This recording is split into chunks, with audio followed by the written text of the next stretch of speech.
High Admiral Zixtal of the Galactic Alliance Defense Force stood frozen before the massive observation window of Sentinel Station. The holographic displays surrounding him flickered with urgent warnings, but his four eyes remained fixed on the impossible sight before him. A ship had just emerged from what his sensors insisted was a completely new form of faster-than-light travel, leaving behind ripples in space-time that his scientists claimed shouldn't exist.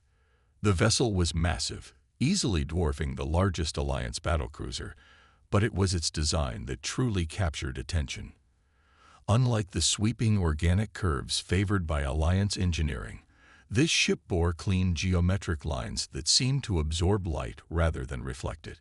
No visible weapon ports marred its surface, yet every instinct in Zixtal's body screamed that he was looking at the most dangerous warship he'd ever encountered. "High Admiral," his second-in-command's voice quavered slightly. "We've confirmed the origin signature. It's from Earth." Earth, a name that hadn't been uttered in Alliance chambers for over a century. A primitive world they'd discovered and promptly forgotten, deemed too backward to warrant more than a brief mention in their contact archives. Zixtal remembered reading about their quaint chemical rockets and their painfully slow attempts at reaching their own moon.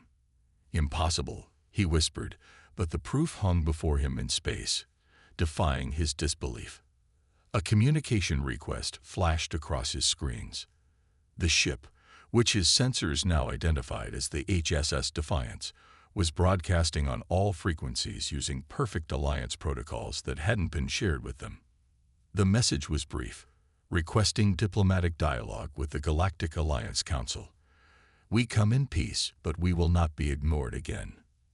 Zixtal's auxiliary hearts began beating faster as the implications sank in. The humans hadn't just caught up to Alliance technology. They'd surpassed it. His best sensors couldn't penetrate the ship's hull, couldn't even identify what it was made of. The energy readings suggested power generation orders of magnitude beyond anything the Alliance had achieved. "Sir," his tactical officer called out, "we're detecting smaller craft launching from the human vessel." A dozen sleek shuttles emerged from the Defiance, each moving with impossible precision. They weren't approaching the station. Instead, they began creating a complex geometric pattern in space, their engines leaving trails of light that slowly formed into a massive three-dimensional display visible to every ship and station in the sector. The display showed Earth as it had appeared when the Alliance first found it, followed by a time-lapse of human advancement over the century of isolation.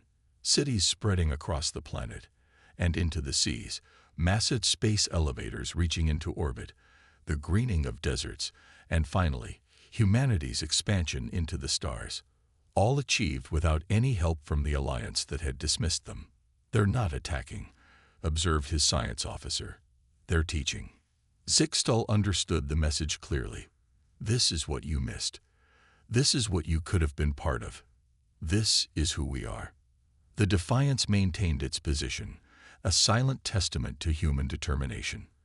Its very presence rewrote a century of Alliance assumptions about technological progress and species development. They had expected humans to advance along the same paths as other races, to follow the same technological progression. Instead, isolation had forced humanity to find entirely new ways forward. As Zixtal drafted his emergency report to the Alliance Council, he couldn't help but wonder what other surprises these humans had developed during their century of silence. The Defiance wasn't just a warship. It was a statement, a declaration that humanity had earned its place among the stars, not through violence, but through sheer ingenuity and perseverance. "Send word to all Alliance vessels," he commanded, his voice steady despite his inner turmoil. "No aggressive actions, no scanning attempts. We will receive them with the respect they have earned." He paused, then added, "And send my personal apologies for keeping them waiting." The Defiance hung in space, a dark monument to human achievement, waiting for the Alliance to decide how to handle a species that had turned isolation into inspiration, rejection into revolution, and limitation into liberation. The galaxy was about to change, and Zixtal had a front-row seat to the beginning of a new era. Captain Sarah Chen stood in the Defiance's quantum observatory, watching the swirling patterns of probability waves that powered her ship. The room was her favorite place for reflection, especially now as the Alliance frantically debated how to respond to humanity's return. The dancing quantum fields reminded her of stories her grandmother used to tell about the day everything changed. She'd been a quantum physicist when the Alliance ships first appeared over Earth. Like everyone else, she'd rushed outside to witness humanity's first contact with alien life, hoping it would open doors to new scientific understanding. Instead, they received only condescension and rejection. "Your understanding of quantum mechanics is fundamentally flawed," the Alliance scientists had declared after reviewing Earth's research. But they had been wrong. Earth's scientists weren't following an incorrect path. They were seeing something the Alliance had missed entirely. While alien civilizations had mastered quantum mechanics through observation and control, humanity had taken a different approach: partnership. They learned to work with quantum probability rather than trying to force it into predictable patterns. Sarah smiled as she watched the quantum fields respond to her presence, shifting slightly as if in greeting. The Alliance would never understand the Defiance's power system because they were looking for something they could measure and control. They couldn't conceive of a ship that operated by cooperating with the fundamental forces of reality rather than trying to dominate them. "Captain," her XO's voice came through the ship's communication system. "The Alliance Council is requesting a preliminary meeting. They want to send a delegation to the Defiance."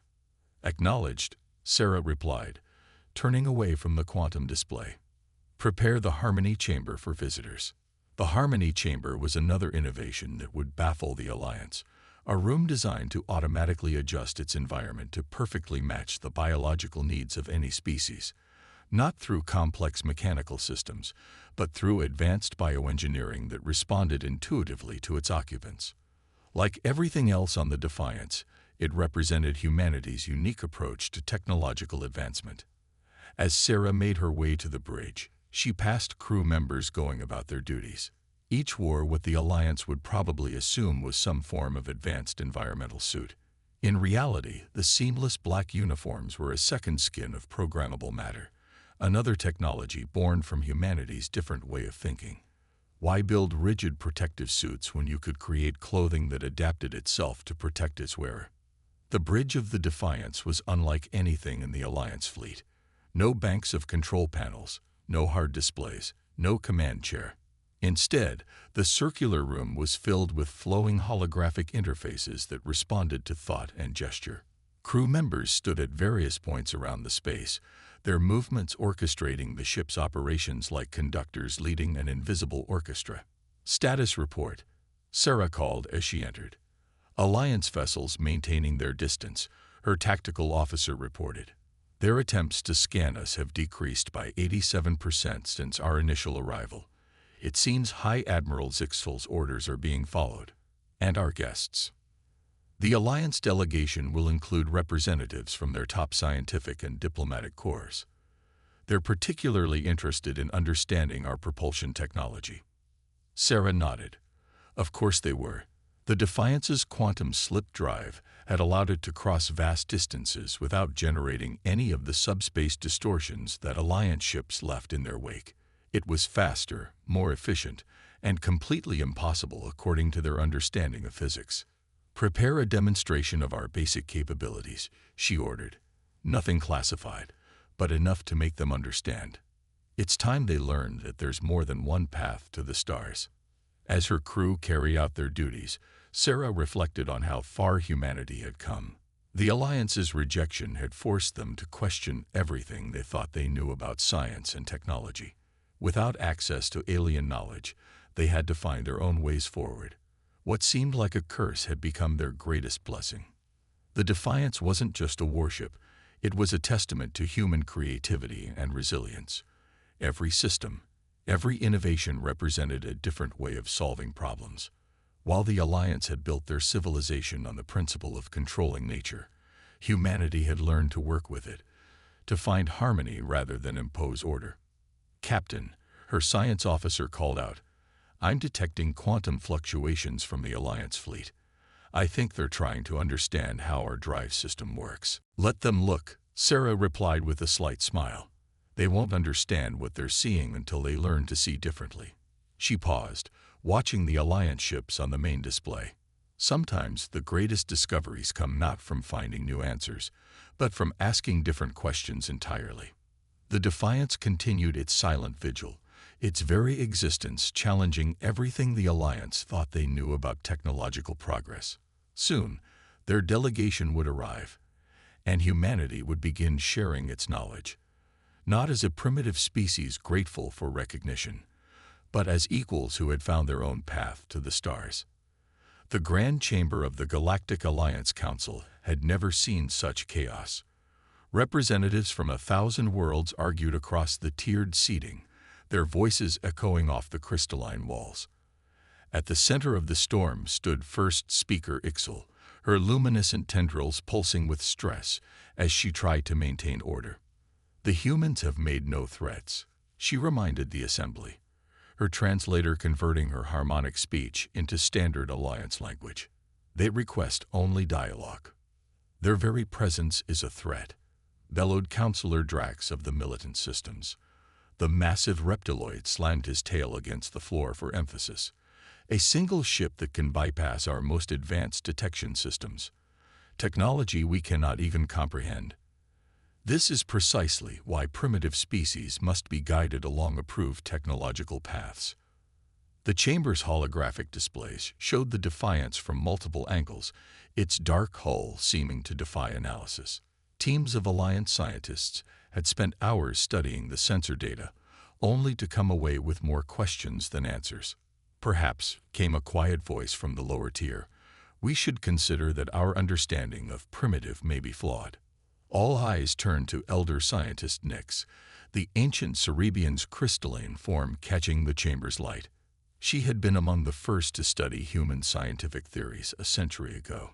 When we discovered Earth, we dismissed their quantum theories as primitive because they didn't match our own, she continued.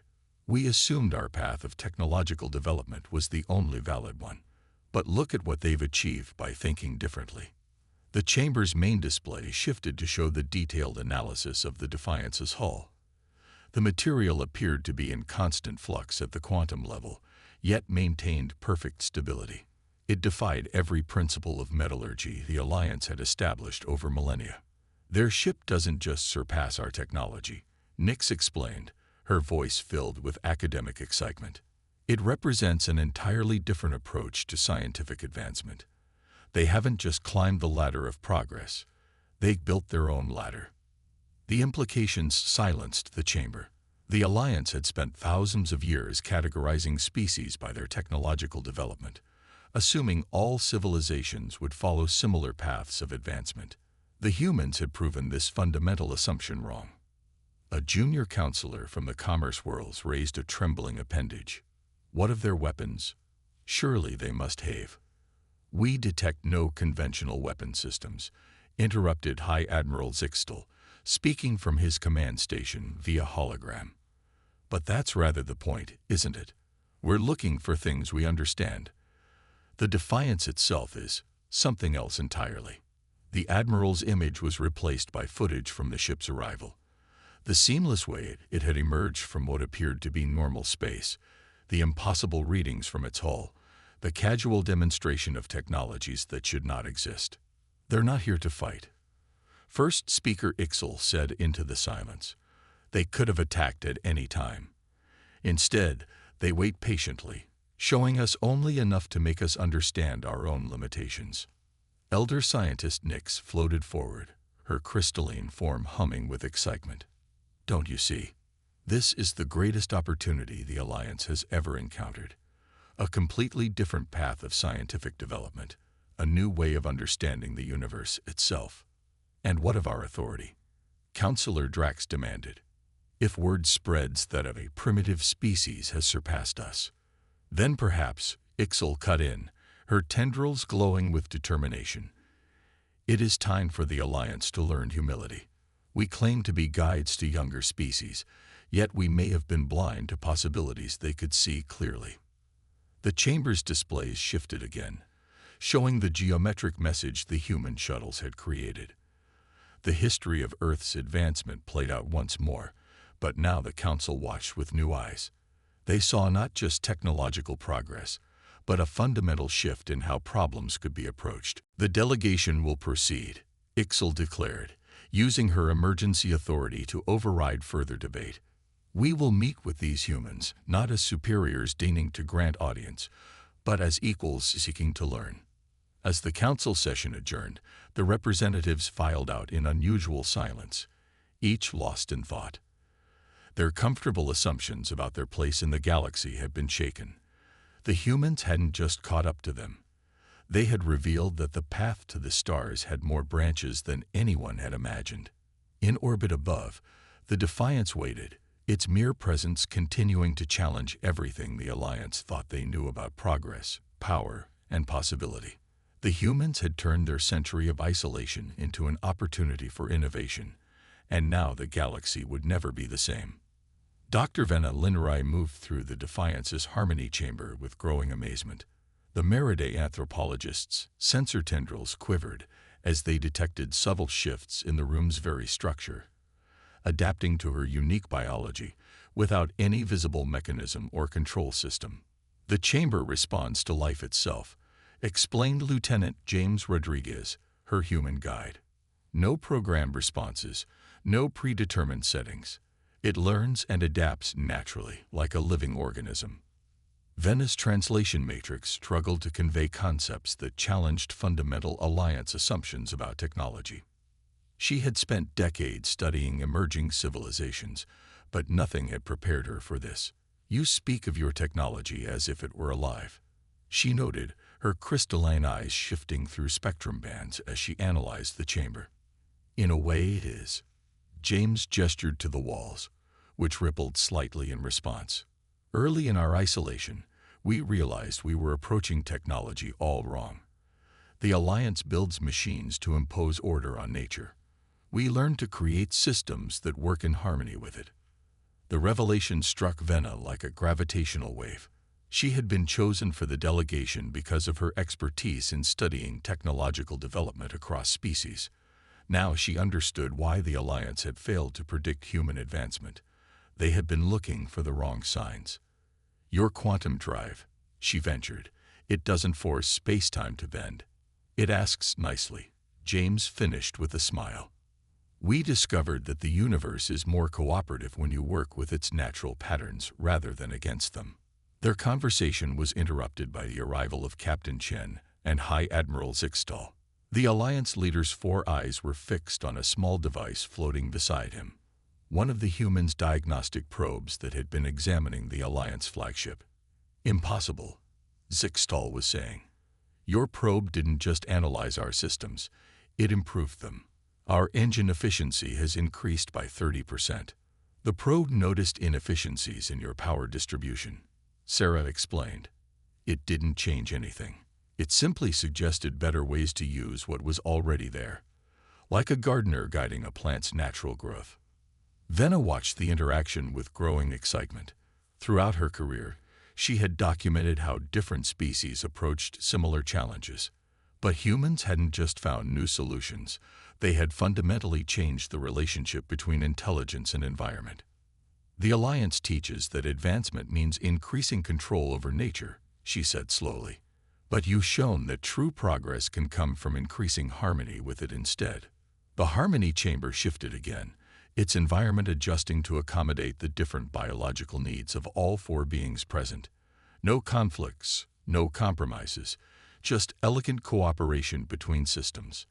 "When the Alliance rejected us," Sarah continued, "we were forced to question everything we thought we knew about progress. Without access to established technologies, we had to find our own way forward. We learned to listen to the universe instead of trying to shout over it." Venna's tendrils coiled with sudden understanding. "That's why we couldn't detect your weapons.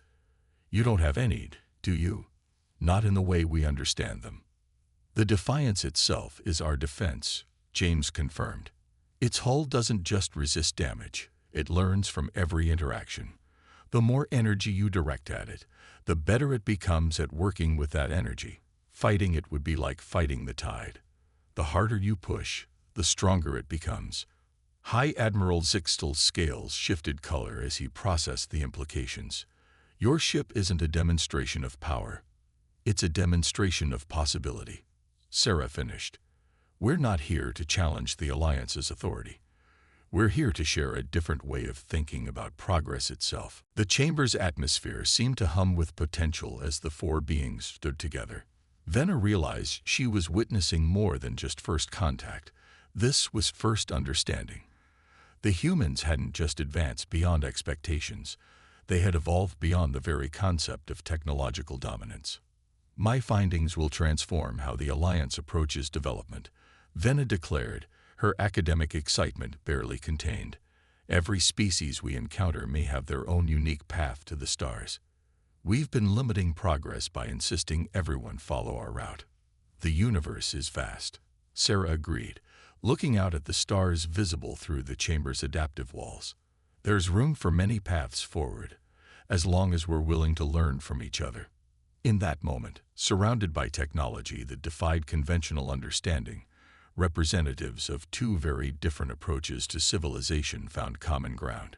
The humans had turned their isolation into innovation, their rejection into revolution, and in doing so, they had opened new possibilities for all species to explore. 1 year after the Defiance's historic arrival, the Galactic Alliance had changed more than anyone could have predicted. The massive chamber of the newly renamed Galactic Cooperation Summit bore little resemblance to the old council hall. Instead of rigid tiers emphasizing hierarchy, the room now flowed in organic curves, with areas naturally forming around different discussion groups. Captain Sarah Chen stood at the center of the chamber, watching representatives from hundreds of species engage in eager discussion. Behind her, a holographic display showed the latest breakthrough, a merger of Alliance precision engineering with human adaptive technology, creating ships that could heal themselves while maintaining structural integrity better than either approach alone. Did you ever imagine this outcome when we first arrived? High Admiral Zixtal asked, joining her at the observation point. The former Alliance military commander had become one of the strongest advocates for cooperation between species. Honestly, we hoped for acceptance, Sarah admitted. This level of collaboration exceeded our wildest expectations. Around them, the evidence of change was everywhere. Alliance scientists worked alongside human engineers, combining their different approaches to solve problems that had stumped both civilizations. Young species, once rigidly controlled in their development, were now encouraged to explore their own unique paths to advancement. The Defiance itself had become a symbol of this new era. Currently in orbit above, it served as a teaching vessel where representatives from various species could study humanity's approach to technology. More importantly, it demonstrated how different ways of thinking could lead to extraordinary breakthroughs. The latest survey teams have identified 15 species developing along previously unrecognized technological paths. Dr. Venna Linrai reported, her sensor tendrils quivering with excitement as she joined them. One group has based their entire civilization on crystalline computing we never thought possible. Another has developed biological spacecraft that would have been dismissed as fantasy a year ago. Because we stopped looking for progress only in familiar forms, Zixtal nodded, his scales shifting to thoughtful blues. Humanity showed us that advancement doesn't always mean moving up. Sometimes it means moving in entirely new directions. The chamber's adaptive architecture shifted subtly, creating a natural gathering space as more representatives joined their discussion.